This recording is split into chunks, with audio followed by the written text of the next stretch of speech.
Kedengaran nggak? Tes, kedengaran Ustaz. Baik.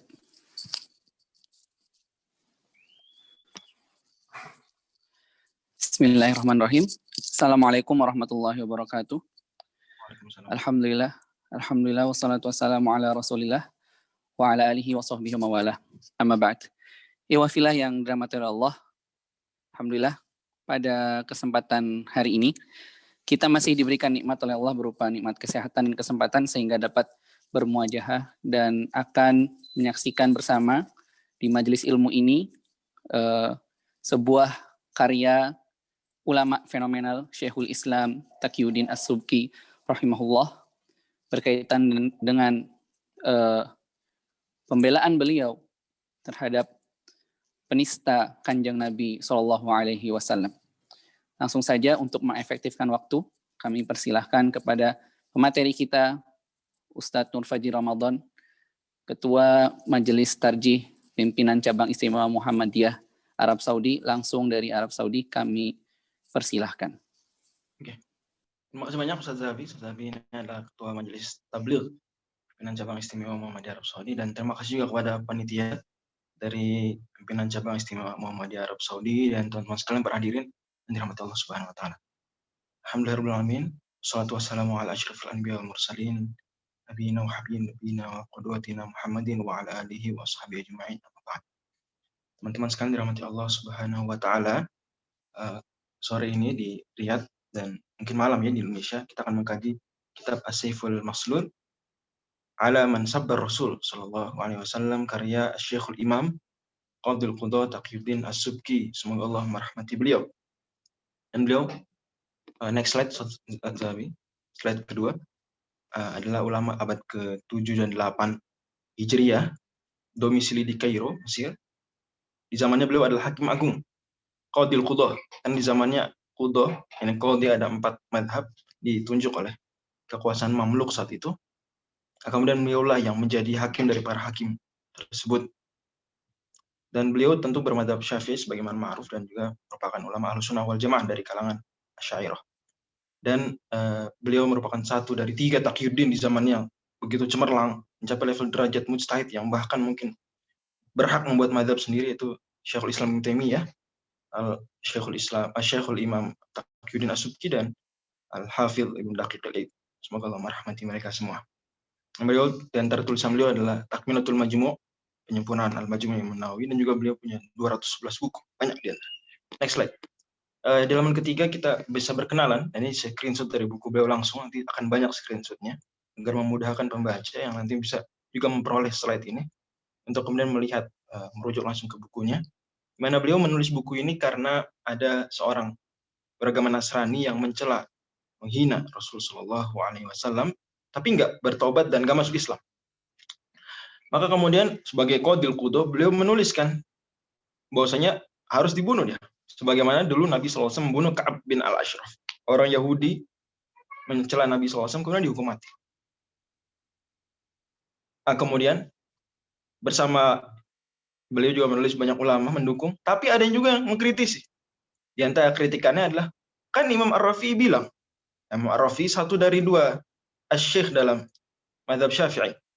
Ya, Imam Ar-Rafi'i mengatakan bahwa ulama beda pandangan. Jadi ada beda pandangan di antara ulama, apakah orang non-muslim, zimmi, ya, artinya dia punya perjanjian damai dengan kaum muslimin, dia tinggal di negara Islam. Kemudian dia mencela Nabi SAW, ulama beda pandangan, kata Imam Ar-Rafi'i, apakah perjanjian zimmahnya dia batal atau tidak dengan celaan tersebut. Bisa dipahami ya. Jadi kan ada non-muslim tinggal di negara kaum muslimin. Kemudian dia ngeledek Nabi SAW. Kata Imam Ar-Rafi'i, ada beda pandangan di antara ulama. Dia ini batal tidak perjanjian zimmahnya. Oke? Kalau batal berarti kan berarti dihukum mati. Kalau nggak batal, berarti nggak dihukum mati. Ini yang difahami ulama-ulama tersebut. Tapi kata Syekhul Imam Taqiyuddin As-Subki, enggak. Even kita ambil pendapat, andai kita ambil pendapat perjanjian zimmahnya tidak batal, pun tetap dia dia tetap berhak dihukum mati, wajib dihukum mati. Kemudian beliau menulis buku As-Saiful maslul ala man sabba ar-rasul sallallahu alaihi wasallam. Baik. Dan penting diingat bahwa buku ini cukup beda kasusnya ya dengan kasus yang menjadi sebab penulisan buku lain yang mungkin judulnya mirip ya, As-Sarim al-Maslul karya Syekhul Islam Ibnu Taimiyah. Oke, next. Halaman keempat. Kata beliau, saya ini ulama ya, saya nggak bisa langsung ketemu orang tersebut si penghina Rasul. Andai bisa saya akan berbuat sesuatu, tapi tidak bisa mengingkari dengan tangan, maka saya akan ingkari dengan hati dan juga dengan tulisan. Next slide.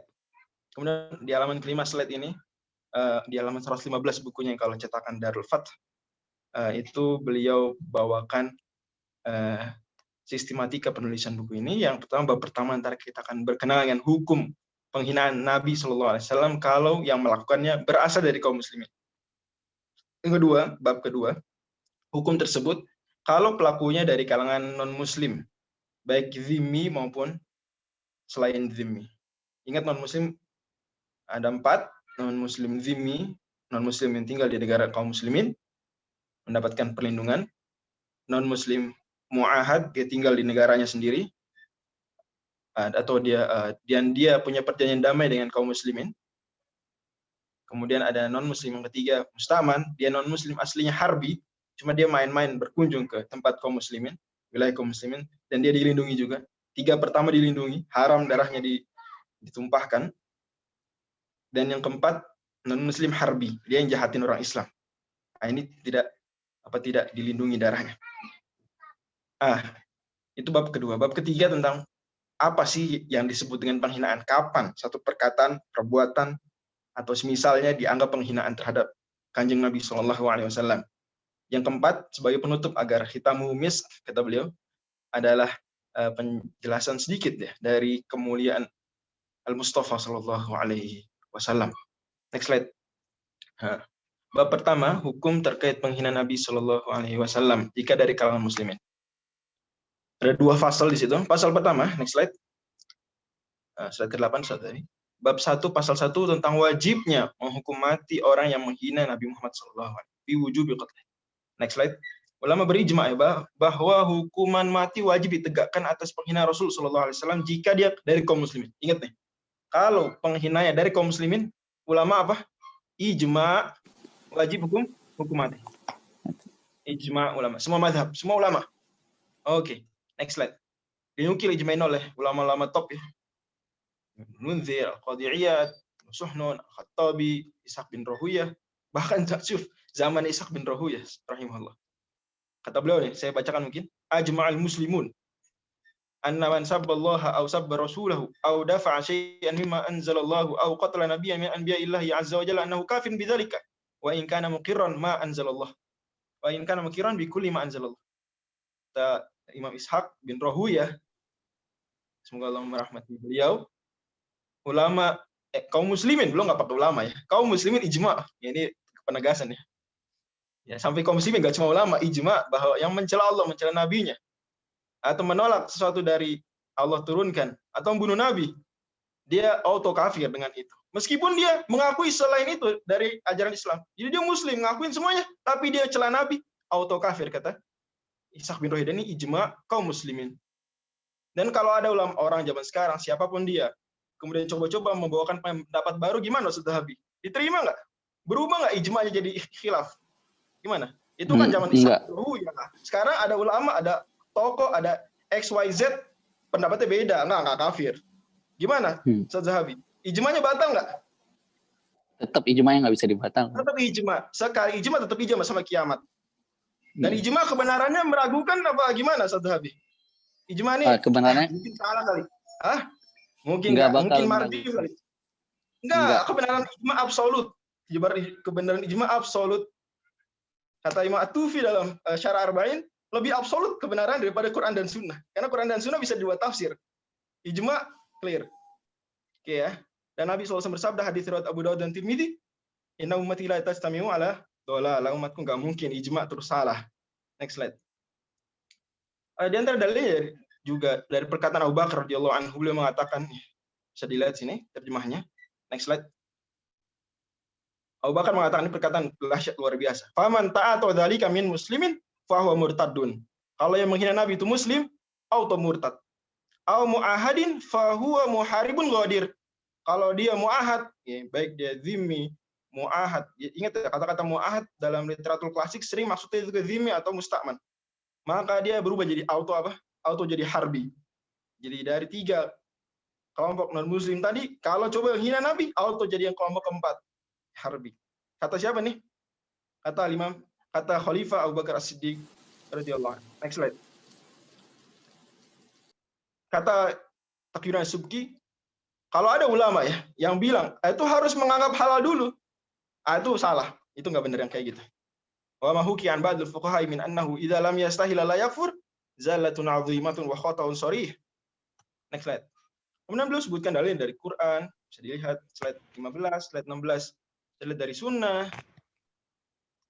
Kemudian banyak beliau sebutkan dari sunnah, misalnya Nabi SAW bersabda, man ya'dzuruni min rajulin balaghani adzahu fi ahli. Ya, ada orang Abdullah bin Ubay bin Salul menghina terkait dengan siapa? Aisyah radhiyallahu anha. Maka Nabi bilang, siapa nih yang mau menghukum mati orang yang baik kepadaku gangguan kepada keluargaku.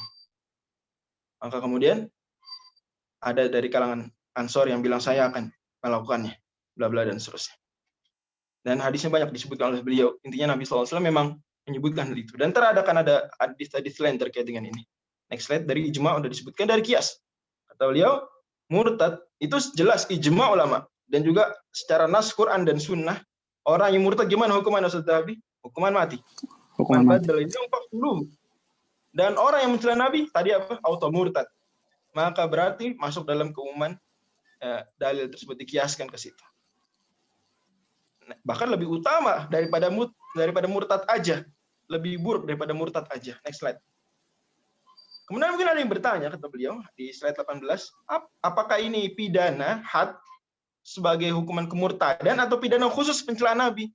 Nah, ada 2 pendapat di kalangan ulama, tapi beliau kemudian menukilkan atau menguatkan, merojihkan bahwa yang lebih rojih adalah itu pidana khusus.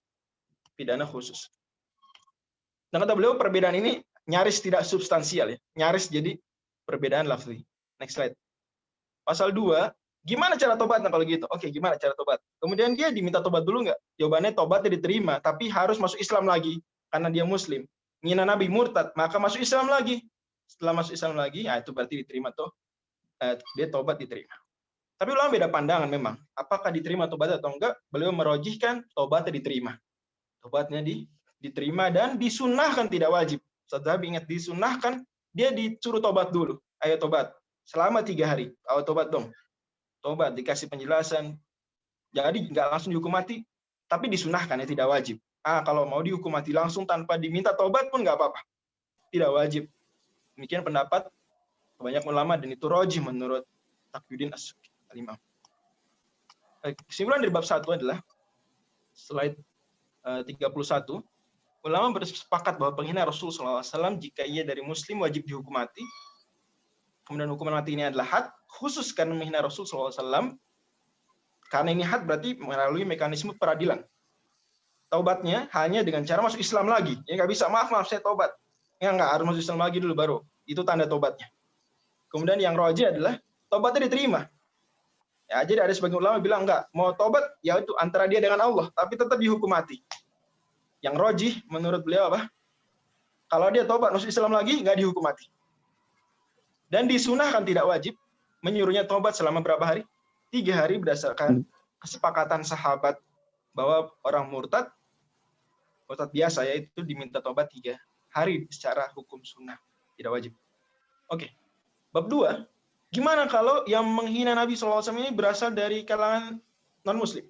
Ya, baik dhimmi, mu'ahad, musta'man, ataupun harbi. Next slide. Ada 8 fasal di sini. Fasal pertama, beliau menukilkan perkataan para ulama terkait hukuman mati atas penghinaan Nabi Muhammad SAW. Cukup banyak beliau sebutkan nukilannya. Banyak sekali dari Al-Khattabi, Ibnu Munzir. Dan penting diingat ya bahwa kalau dari kalangan non-muslim, ini ulama nggak ijma Ustaz Dhabi. Ulama nggak ijma. 3 mazhab aja. Jadi mazhab Maliki, Syafi'i, dan Hanbali bilang dia dihukum mati. Ya, kalau non-muslimnya, ya, kita nggak bicara harbi ya. Harbi mah Dia menghina nggak menghina sama ya hukumnya. Sama. Memang dia wajib dihukum mati. Tapi kalau dia 3 yang pertama, zimmi kah, mu'ahad kah, musta'man kah, dia menghina Nabi gimana? Mazhab Hanafi bilang nggak dihukum mati. Kenapa? Karena dia tetap dalam perjanjian damainya. Kata mazhab Hanafi, lawung, dia itu musyrik kok. Nggak mengatakan lebih parah dari itu keyakinannya, ya nggak? Memang dia udah musyrik ya. Lebih parah kata Imam Abu Hanifah begitu. Ya menghina Nabi mah ya itu memang udah makanan sehari-hari mereka artinya.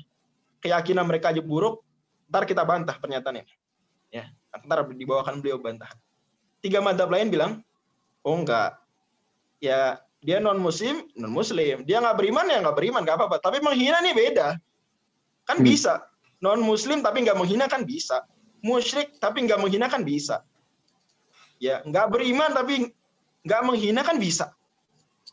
Tapi kalau menghina, batal berarti perjanjian damai dan auto jadi harbi. Tapi di sini nggak ijma ya, ingat ya, nggak ijma. Next slide. Ini pasal kedua, perkataan para ulama terkait batalnya perjanjian damai dia, artinya jadi harbi. Oke. Imam Al-Mawardi mengatakan fa'amma sabbu Rasulillah, slide 39. Sallallahu alaihi wasallam fahuwa mimma yuntaqadu bihi ahdul hudanati wa aqdul zimmati. Jadi batal. Mu'ahad, zimmi, mustaman batal. Wa kadzalika sabbul Quran. Begitu juga mencela menistakan Al-Qur'an. Fa in kana jaro dan seterusnya.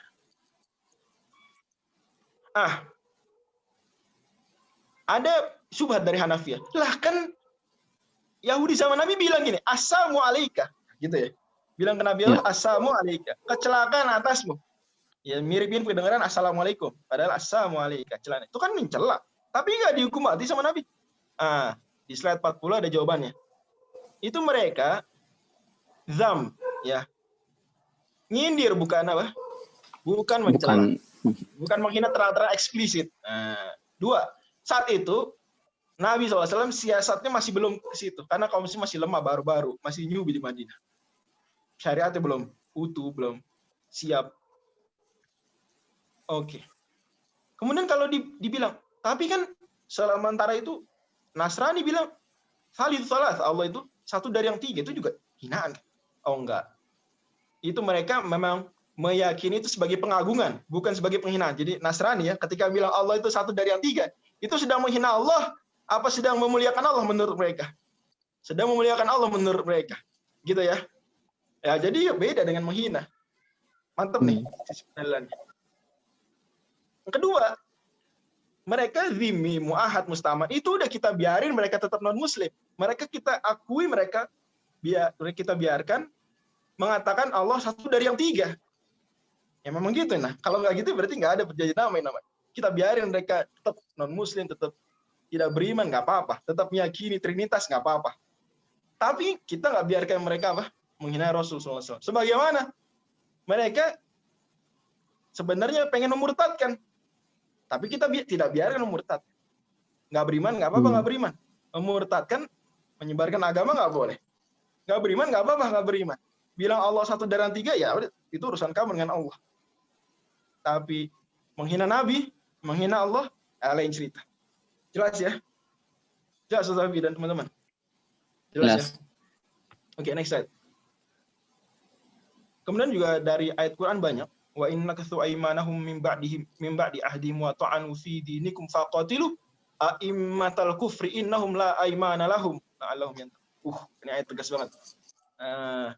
Kalau mereka membatalkan perjanjian mereka, mencela agama kalian, ini catat. Wa innakathu aymanahum min ba'di ahdihim wa ta'anu fi dinikum, maka kata Allah faqatilu a'immatal kufri innahum la aymana, maka bunuhlah mereka, perangilah mereka. Mereka nggak punya perjanjian lagi, udah auto harbi. La'allahum yantahun, mudah-mudahan mereka berhenti. Dan seterusnya. Nah ini menarik, saya mau bacakan secara tekstual. Kata Syekhul Imam Taqiyuddin As-Subki, Allah bilang, qatiluhum yu'adzibuhumullahu bi'aidikum wa yukhzihim wa yansurkum 'alaihim wa yashfi sudura qaumin mu'minin wa yudhibu ghaidha qulub. Perangilah mereka. Allah akan azab mereka dengan tangan-tangan kalian. Allah akan hinakan mereka dan memenangkan kalian atas mereka. Kata beliau, wa hadhihi sifatun taqtadhi annahu sadara minhum ziyaratun al-kufr. Ini tandanya mereka enggak cuma kafir, tapi mereka menghina juga. Wa huwa ta'un wasab. Walidzalika dhaminan nusrata 'alaihim. Makanya Allah jamin kemenangan atas mereka. Jadi kalau jihad lawan non-muslim yang menghina Nabi, dijamin menang Ustaz Zahabi sama Allah. Kalau jihad biasa bisa menang bisa kalah. Tapi kalau jihad lawan non-muslim yang apa? Menghina Rasulullah SAW, Allah jamin menang. Allah jamin menang. Masya Allah. Masya Allah. Pasal yang ketiga. Nggak ada hubungan, nggak ada korelasinya antara batal nggak. Jadi tadi kita bahas ya, bahwa yang rojih, dia apa? Batal perjanjian damai. Jadi auto harbi. Jadi apa? Jadi auto harbi. Tapi ini yang rojih, pendapat mayoritas. Tapi andai pun kita ambil pendapat sebagian ulama itu yang bilang tidak batal perjanjian damainya, tetap dia zimmi, mu'ahad, mustaman. Nah, itu menurut yang benar, yang rajih menurut Syekh Imam Taqiyuddin As-Subki, tetap juga dia wajib dihukum mati. Tidak ada hubungannya antara ambil pendapat itu dengan pembatalan hukuman mati. Kata beliau, wa qad taqaddama min kalami Syekh Abi Hamid annahu yuqtalu ala taqdirain. Syekh Abu Hamid Al-Isfirai ini tadi sudah dibawakan pendapatnya. Kata beliau, ini tetap dia dihukum mati. Mau dia batal atau tidak perjanjian namanya, jadi harbi atau enggak, tetap dihukum mati. Karena dia pidana atas pencela Nabi. Jadi andai dia nggak dihukum mati karena dia jadi harbi, dia dihukum mati gara-gara apa? Pidana. Paham ya Ustaz Zahabi ya? Jadi hukuman matinya itu nggak cuma karena jadi harbi. Enggak. Andai let's say nggak jadi harbi. Let's say that. Maka tetap dia dihukum mati karena apa? Karena tadi sudah disebutkan bahwa hukuman ini hukuman pidana khusus terkait dengan penghinaan atas Kanjeng Nabi Shallallahu Alaihi Wasallam. Sebagaimana kalau ada zimmi, mohon maaf, berzina misalnya, ya kan tetap ditegakkan pidana meskipun dia tetap zimmi. Sebagaimana dia zimmi membunuh, gimana Ustaz Zahabi? Zimmi membunuh, dia dikisos tetap, tapi tetap zimmi, dia nggak jadi harbi. Jadi let's say andai dia nggak jadi harbi, sebagaimana pendapat minoritas, tetap aja wajib dihukum apa? Hukum mati. Begitu logika fikihnya. Next. Ini perkataan yang dimaksud adalah perkataan Syekh Abu Hamid Al-Isfirai ini. Fama tartakaba fila min hadhil af'ali allati qulna inna dhimmata la tadsus. Next slide. Pasal keempat. Beliau akan sebutkan dalil-dalil menunjukkan wajibnya hukuman mati atas non-muslim even dia zimmi yang menghina Nabi sallallahu alaihi wasallam. Next slide. Ada 14 dalil. Yang paling utama kata beliau, kisah pembunuhan Ka'ab bin Ashraf. Ka'ab bin Ashraf Yahudi zaman Nabi, dia menghina Nabi SAW. Maka kata Rasulullah kepada para sahabat, man li Ka'ab bin Ashraf, siapa yang mau membunuh Ka'ab bin Ashraf? Nabi menyuruh sahabat bikin sayembara, ayo hukum mati dia. Fa innahu qad a'adzallaha wa rasulahu, karena dia telah mengganggu, menyakiti Allah dan Rasulnya.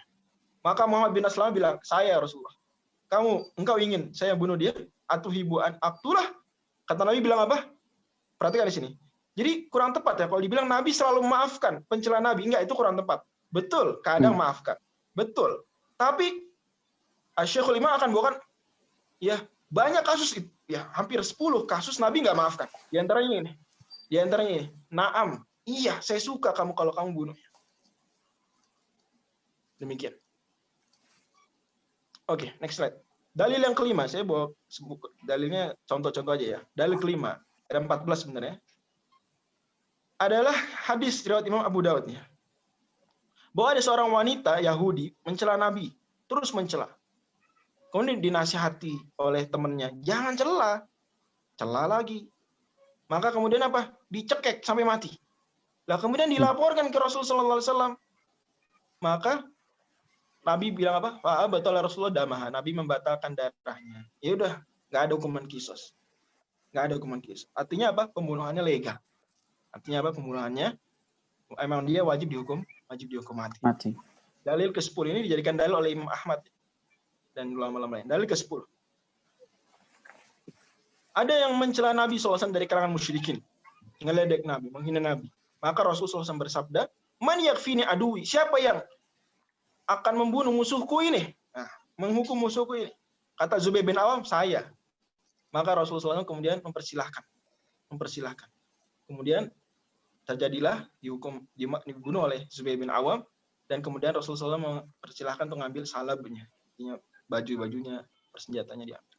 Di sini perhatikan ya, man yakfini aduwi. Nabi dicela, Nabi kemudian bilang tadi. Kemudian kata dalil ke-11. Sahabat kalau mendengar ada yang cela Rasul, Mereka langsung bunuh. Meskipun ya orang tersebut bagaimana? Orang tersebut dekat, ya dekat ya. Kemudian Nabi punya SAW kedudukan. mengikrarkan ya, saudaranya dia, ayahnya dia gitu ya, kerabatnya dia. Meskipun ayahnya sendiri, nanti sebenarnya ada kasus cuma nggak saya sebutkan. Ibunya sendiri mencela Nabi seperti itu. Oke.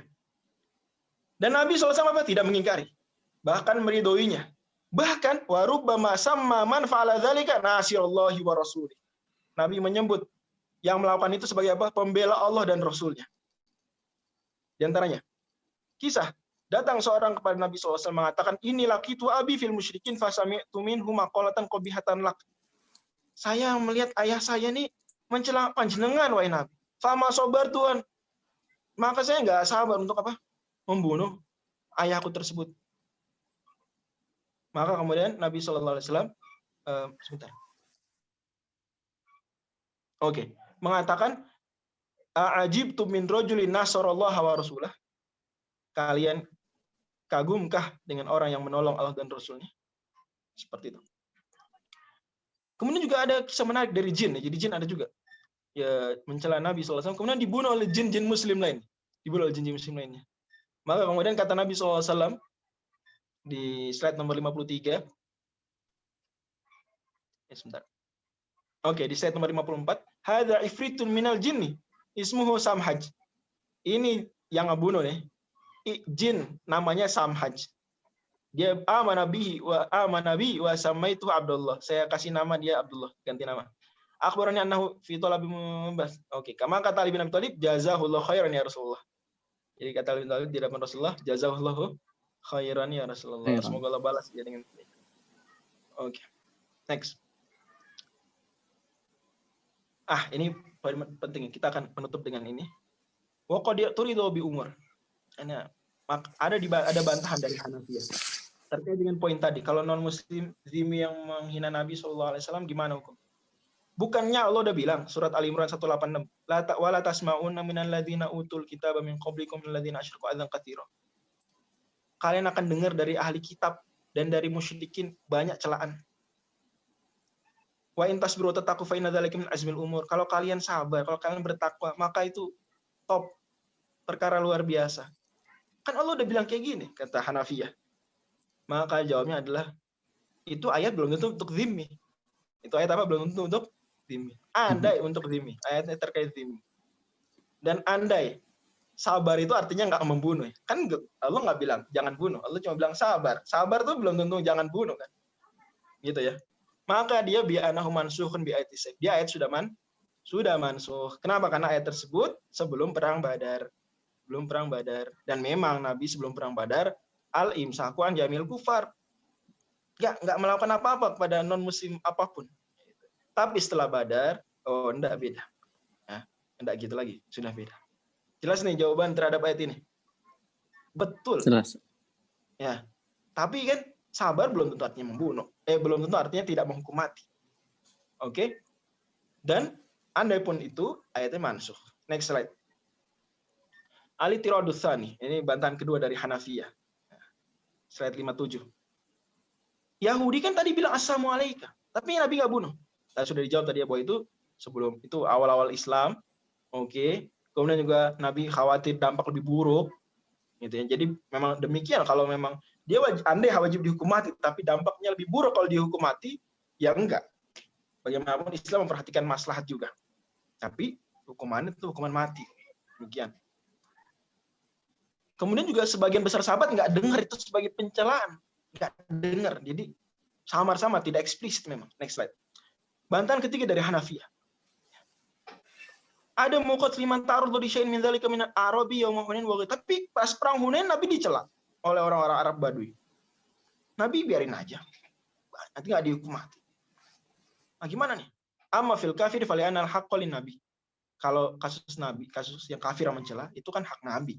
Falahu an ya'fwa wa an yu'akhir. Nabi berhak nggak membunuh dan berhak juga nggak memaafkan. Wa amma fil muslimi falima qaddamnahu fil babil awwali wa jahliman yasduru minhu wa kama kana ya'fu an munafiqina alladzina yatahaqqaqu nifaq. Nabi masuk begitu. Nabi kadang memaafkan bahkan orang munafikin yang telah jelas nifak. Jadi intinya kesimpulannya bantahan yang ketiga ini di responnya beliau adalah ya Nabi maafin waktu itu. Nabi apa? Nabi maafin. Kan memang Nabi kadang maafkan, kadang apa? Kadang nggak maafkan. Oke, bantahan keempat. Ana ala dhimmah, ini mungkin yang paling penting. Aqrannahum ala dinihim wa min dinihim istihlalu sabbi Nabi SAW. Kata Hanafiyah, kan orang zimmi sudah kita akui mereka tetap boleh berada di atas agama mereka. Nggak apa-apa, mereka tetap agamanya X, Y, Z, boleh. Dan termasuk ajaran agama mereka, penghalalan, menganggap halal, mencela Nabi. Itu ajaran agama mereka. Maka direspon, enggak. Mereka kita akui betul, silakan jadi non-muslim. Tapi kita tidak akui, tidak kita persilakan melakukan hal-hal tertentu. Seperti misalnya, mereka nggak boleh ngancurin masjid, kan gitu. Nggak boleh bakar mushaf, nggak boleh bunuh ulama, nggak boleh, termasuk nggak boleh mencela agama Islam, nggak boleh mencela Nabi SAW. Kan udah sepakat, Hanafiyah, emang kamu, kalau gitu berarti kamu nggak boleh dong mereka ngancurin masjid. Ya kan, mereka nggak suka Islam agamanya. Nggak boleh dong mereka bunuh ulama. Gimana ya? Ya, berarti memang nggak kita akui semuanya. Itu andai mencela Nabi itu ajaran mereka. Nyatanya enggak. Wada wa anna min dinihim istihlal sabi Nabi sallallahu alaihi wasallam mamnuah. Enggak. Kita nggak setuju konsep kamu wahai Hanafiyah bahwa ajaran agama mereka itu menghalalkan cela Nabi. Innama dzalika qabla al-ahdi. Itu mereka kayak gitu, bolehlah silakan sana terserah. Ya, artinya boleh tuh antara urusan lain memang. Sebelum jadi zimmi, sebelum jadi mu'ahad, sebelum jadi musta'man, memang harbi mereka. Adapun setelah jadi zimmi, mu'ahad, musta'man, maka mereka sudah masuk perjanjian, di antara isi perjanjiannya tidak boleh mencela kaum muslimin. Ini misalnya saat itu ya, punya perjanjian damai dengan non-muslim, maka non-muslim di antara isi perjanjian damainya, tertulis tidak tertulis, adalah nggak boleh mencela agama Islam, nggak boleh mencela Nabi Muhammad SAW. Meskipun silahkan tidak beriman.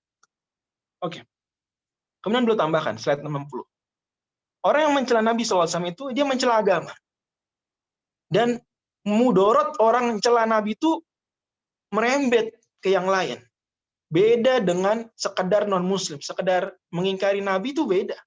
Mengingkari Nabi, ya udah mengingkari Nabi aja. Tapi jelek-jelekin Nabi, wah itu mudorotnya lebih besar. Maka dia dihukumi seperti hirobah. Seperti orang, kalau bahasa Indonesia, begal. Nah, adapun kalau dia sekedar meyakini misalnya Trinitas, ya itu bahayanya cuma buat dia aja. Tidak merembet ke kaum muslimin atau yang lain. Kemudian kata Taqiyuddin As-Subki al-Imam, mereka kan musyrik, itu lebih buruk daripada cela Nabi. Enggak. Andai ya mereka nanti di akhirat hukuman syirik lebih besar daripada hukuman cela Nabi, tapi di dunia enggak. Kita persilakan orang non-muslim tetap musyrik, tapi kita nggak persilakan mereka zina kan? Ya nggak? Misalnya ada agama membolehkan, mohon maaf, zina. Ya tapi kan kita nggak persilakan mereka zina di tengah kaum muslimin. Nggak boleh. Nah, seperti itu. Kemudian kata beliau, "Tsumma hadhil i'tiradatu kulluha mukhalifatun li sunnati sharihatil lati bayyanaha fi qatl sab."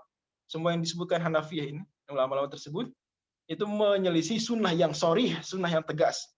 Kemudian kata beliau, wa kullu qiyasin fi muqabalatin nasi batil. Semua analogi ketika berhadapan dengan nas adalah apa? Batil. Next slide. Oke. Pasal kelima, non-muslim, oke. Dia kalau mau tobat gimana? Ya masuk Islam dulu. Jadi kalau non-muslim celah Nabi, tobatnya gimana? Masuk Islam dulu. Next slide.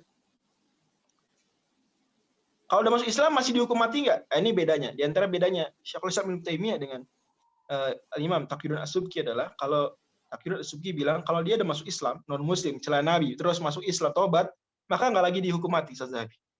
Nggak lagi dihukum mati. Ya. Udah bawakan beberapa dalil di sini. Oke. Bisa dilihat. Ini menarik, beliau katakan waqad waqaftu ala tasdifin Abil Abbasi Ahmad, slide 73. Slide 73. Waqad waqaftu ala tasdifin Abil Abbasi Ahmad bin Abdul Halim bin Abdul Salam bin Taimiyah samahu sarim al-masluli. Sarim al-maslula ala syatimir rasul. Istadalla ala ta'ayyuni qatlihi bi 27 tariqatan atwala fi wajada wa wasa'a al-qawla fil istidlali wal athari wa turuq an-nadhari wal istinbat. Intinya adalah beliau udah baca bukunya Syekhul Islam Ibnu Taimiyah yang bilang bahwa dia pokoknya gimana ceritanya dihukum mati. Mau tobat masuk Islam tetap dihukum mati. Tapi walakin lam yansyarih sadri li muwafaqatihi. Nah, saya nggak setuju. Alal qali bil qatli ba'dal Islam, untuk tetap menghukum mati non muslim pencela Nabi tersebut kalau dia udah masuk Islam. Walakinnahu min mahalil istihad, tapi kan ini perkara istihad. Silakan aja dia. Ibnu Taimiyah mau ambil pendapat itu silakan. Dia memang udah layak untuk beristihad. Fa in syarhat lahu nafsu alimin fala haraj alaih. Kalau memang seorang alim mujtahid sudah pendapat itu ya nggak apa-apa. Wa ma min al-istihadi wa taqlidi al syar'i. Oke. Next slide. Kemudian ini ada peristiwa menarik sebenarnya di slide nomor slide 74 ya. 74. Ini ada kasus beliau. Di zaman beliau ada non-muslim mencela Nabi SAW, kemudian beliau putuskan tetap hukum mati padahal udah masuk Islam. Tapi kata beliau ini kasus itu aja karena pencelaannya itu qadzaf, nuduh Nabi zina. Itu khusus itu kasus itu karena lain satu sebab hal, tapi nggak umum kata beliau. Andai kasusnya terjadi yang lain belum tentu itu hukuman. Kasus itu beliau curhat lah kurang lebih gambaran seperti itu. Dan menarik ini beliau sebutkan, beliau tulis buku surat tersebut di tahun 751 ya. Syekhul Islam Taimiyah sudah wafat jauh sebelum itu 728. Oke, kemudian non muslim menghina Nabi ini diajak tobat dulu ya. Diajak tobat dulu, tapi sunnah selama 3 hari. Kalau mau langsung dibunuh juga ya tidak mengapa. Langsung dihukum mati nggak apa-apa karena harbi. Karena apa? Karena harbi. Kalau ada hakim maafin gimana? Sementara dia belum masuk Islam. Kata Syekh penulis, kata Yudin, kalau hakimnya Syafi'i, madhabnya Maliki, Hanbali, ya maka nggak sah. Tapi kalau dia Hanafi nggak apa-apa. Situ simpulan bab 2, bisa dilihat slide 82. Mayoritas ulama berpendapat bahwa Rasulullah SAW juga berasal dari non-muslim, tetap wajib dihukum mati. Pendapat resmi 3 madhab adalah perjanjian zimma, ahad, aman yang batal. Jadi harbi dia. Kemudian nggak ada hubungannya antara perjanjian damai batal atau nggak dihukum mati. Kemudian penulis bawakan 14 dalil beragam peristiwa. Kemudian penulis merojikan bahwa jika tadi penghina Rasul dari non-muslim tadi tobat dengan masuk Islam, dia nggak dihukum mati lagi, diterima tobatnya. Jadi semoga ya seperti itu kenyataannya, masuk Islam kemudian kita terima. Dan kalau dia tidak tobat, tetap disunahkan minta tobat dia 3 hari, menurut pendapat yang rajih, dan nggak sah hakim memutuskan selain daripada itu. Bab 3 kita langsung kesimpulan. Simpulannya ini bisa dilihat banyak sekali penjelasan bagus saya kutip di sini. Oke, simpulan bab 3 di halaman 102. Slide 102, setiap perkataan merendahkan atau doa atau yang senilai dengannya terkait Rasulullah maka itu dianggap penghinaan terhadap beliau. Sekadar tidak beriman dengan beliau itu bukan penghinaan ya. Jadi sekadar jadi non-muslim ya, itu bukan penghinaan. Menghina itu beda dengan sekadar tidak beriman ya. Kemudian ulama sepakat bahwa menghina nabi lain, menghina Nabi Isa, menghina Nabi Musa, dan seterusnya, atau menghina malaikat, hukumnya sama seperti menghina Nabi Sallallahu Alaihi Wasallam. Itu kesimpulan bab 3. Kesimpulan bab 4 ada di slide sebelum terakhir 123. Slide 123. Allah dan seluruh nabi begitu memuliakan Rasul SAW. Nabi Muhammad sempurna dalam semua hal. Banyak hak beliau wajib ditunaikan manusia, mencintai beliau, mengimani beliau, jadikan beliau patokan hukum, meneladani beliau, menghormati beliau, dan bersolawat kepada beliau Sallallahu Alaihi Wasallam. Itu barangkali. Sekian, mohon maaf dan terima kasih. Nasunallah fatun qaribu bashir minin. Wassalamualaikum warahmatullahi wabarakatuh. Kita lihat pertanyaan. Waalaikumsalam. Okay. Ada satu pertanyaan Ustadz yang masuk berkaitan dengan tadi kan sudah dijelaskan pemaparan bahwasanya Syekh Taqiyuddin adalah tentang hukuman yang pantas bagi penghina Rasul adalah hukuman mati. Lalu siapa Ustadz kira-kira yang berhak untuk menegakkan hukuman mati ini? Apakah boleh dengan sembrono orang kalau dia muslim? Terima kasih Zahabi dan penanya juga. Kalau dia muslim maka ini had, dan had melalui mekanisme pengadilan. Kalau dia muslim tadi ya, karena ini had. Kalau dia non muslim maka harbi, dan harbi nggak melalui mekanisme peradilan. Tinggal timbang-timbang maslahat saja. Jelas ya. Jadi kalau dia muslim maka melalui peradilan, kalau dia non muslim memang maka harbi berarti. Harbi berarti tidak, tapi tetap harus diperhatikan maslahatnya. Dan pada akhirnya kemudian beliau mencontohkannya melalui mekanisme peradilan juga. Jadi beliau contohkan. Demikian. Baik, barakallahu fiik Ustadz Nur Fajri. Mungkin terakhir Ustadz sebelum ditutup karena waktunya yang sangat singkat ini. Penting diingat ya Ustadz Zahabi, ini pengajian taksili, artinya kita hanya bahas apa yang dikatakan oleh Syekh Al-Imam Taqiyuddin As-Subki saja, tanpa kemudian mengaitkannya dengan kasus apapun, tanpa kemudian berusaha beristihad ya, dengan kasus-kasus yang terjadi. kita hanya sampaikan apa isi buku ini, dan silakan para pembaca, para hadirin sekalian baca langsung bukunya, dapatkan, dibaca, dipelajari salah satu ulama terbesar ya kaum muslimin, Syekhul Imam Taqiyuddin As-Subki. Semoga Allah merahmati. Itu barangkali sudah habis. Tidak ada pertanyaan lagi mungkin ya, kita ucapkan terima kasih. Assalamualaikum. Baik. Silakan. Jazakumullah khairan. Jazakumullah khairan atas kesempatan yang berharga ini. Jadi teman-teman sekalian juga para pendengar, insya Allah untuk rekaman kajian akan di-share melalui YouTube, link YouTube, akun YouTube PCIM Arab Saudi. Bisa disaksikan pada beberapa hari ke depan. Jazakumullah khairan atas partisipasinya dan juga waktunya untuk Ustadz Nur Fajri. Kami ucapkan nasrun minallah wa fathun qarib wa basyiril mu'minin. Subhanakallahumma wa bihamdika asyhadu an la ilaha illa anta astaghfiruka wa atubu ilaik. Assalamualaikum warahmatullahi wabarakatuh.